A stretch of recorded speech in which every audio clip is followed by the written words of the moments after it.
I Know My Father by Neville Goddard, 1960. Chapter 1. I Am. My Father is he whom men call God, but I know my Father and men know not their God. My Father and your Father are one. Hear, O Israel, the Lord our God is one Lord. I and my Father are one. One Father made us all to live, move, and have our being in him the one. Who then is this one that we have in common? The one and only thing all men have in common is this: all men know that they are. This claim that we are, this awareness, is our Father. There is no place that man can go and not know that he is. If I take the wings of the morning and fly to the uttermost parts of the earth, thou art there. I know that I am. If I make my bed in hell, I know that I am. If I should suffer from amnesia and completely forget my human identity, I will still know that I am. It is impossible for man to know that he is not.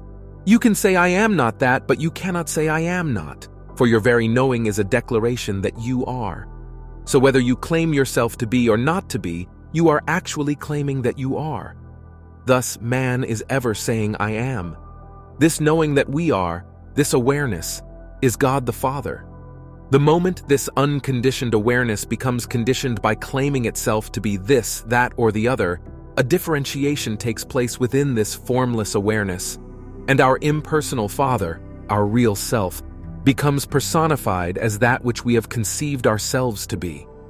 This impersonal presence that we are may be likened to space, for space, though formless, gives form to all.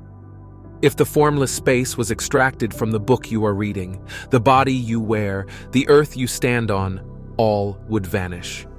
Consciousness, though formless, gives form to that which it is conscious of being, but the moment you withdraw your formless reality or consciousness from your conception of yourself, the form you wear, this conception passes away. A conception remains a formed reality only as long as the invisible reality wears it.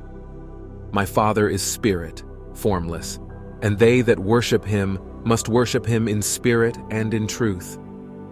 I and my Father are one. My awareness of being is the formless Father who gives form to that which I am aware of being, and in so doing loses its formless, nameless presence in the form and nature of its conception of itself. As water loses its identity when mixed with things and yet remains untarnished when it is extracted through distillation, so the awareness, the no thing, loses itself in things, conceptions of itself, and remains its immaculate self through spiritual distillation. You are spiritually distilled or extracted from your conception of yourself when you cease to be identified with it. Now that you have found this one to be your Father, the eternal now I am, do not return to the prodigal state to beg for the crumbs of life. Remember your Father, the now, the only reality. Claim yourself now this moment to be that which you desire to be, and regardless of what your claim may be your Father, the awareness that is now will give it to you by becoming the thing claimed, but you must ask him in this manner. Be aware of being that for which you ask. No longer look for your Father in time and space, for your Father is the awareness that is now. I and my Father are one, but my Father is greater than I. My awareness and that which I am aware of being are one, but I am greater than that which I am aware of being. The conceiver will ever be greater than his conception.